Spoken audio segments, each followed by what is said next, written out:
Hi friends, ఇవాళ ఈజీగా lunch బాక్స్లోకి పొటాటో రైస్ చేసి చూపిస్తానండి. చాలా ఈజీగా టేస్టీగా అయిపోద్ది 10 నిమిషాల్లో.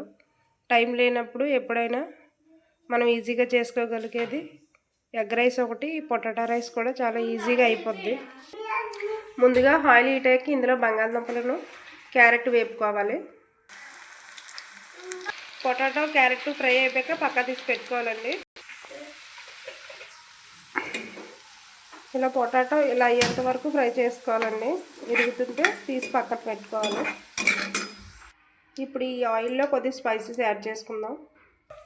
ఇదిగోండి స్పైసెస్ యాడ్ చేశాను. ఇప్పుడు ఇందులో మనం ఒక మీడియం సైజు ఉల్లిపాయను అయితే కట్ చేసి వేసుకోవాలి. ఇప్పుడు ఇందులో ఆనియన్స్ వేస్తానండి.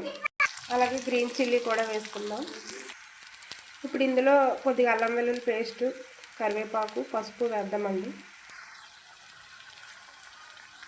వేసుకున్న తర్వాత బాగా కలుపుకోవాలండి.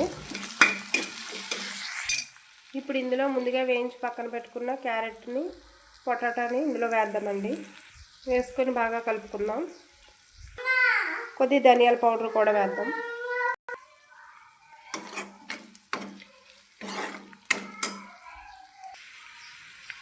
అన్నీ బాగా వేగిపోయండి. ఇప్పుడు ఇందులో మనకు కావాల్సినంత రైస్ యాడ్ చేసుకుందాం. సాల్ట్ కూడా వేసానండి. దీన్ని ఒకసారి బాగా కలుపుదాం. ఇందులో ఇప్పుడు కొద్దిగా నిమ్మరసం, కొత్తిమీర యాడ్ చేసుకుందాం. నిమ్మరసం వేసానండి. వేసేటప్పుడు నాకు తీయడం అవ్వలేదు వీడియో. ఇప్పుడు ఒకసారి మళ్ళీ బాగా కలుపుకుందాం. ఈ మసాలాలన్నీ ఒకసారి రైస్ బాగా పట్టేట వరకు 1 నిమిషం ఉడికించుకొని స్టవ్ ఆఫ్ చేసుకుందామండి. ఇప్పుడు స్టవ్ ఆఫ్ చేసుకుందామండి. మన పొటాటో రైస్ రెడీ అయిపోయింది.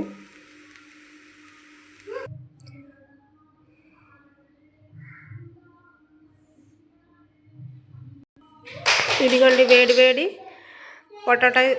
పొటాటో రైస్ రెడీ అయిపోయింది. పిల్లలకి టైం లేనప్పుడు ఈజీగా లంచ్ బాక్స్లోకి పనుకో. సబ్స్క్రైబ్ మాత్రం చేయండి. చూస్తున్నారు కానీ ఎవరు సబ్స్క్రైబ్ చేయట్లేదు. ప్లీజ్ సపోర్ట్ చేయండి, సబ్స్క్రైబ్ చేయమని. Thank you for watching.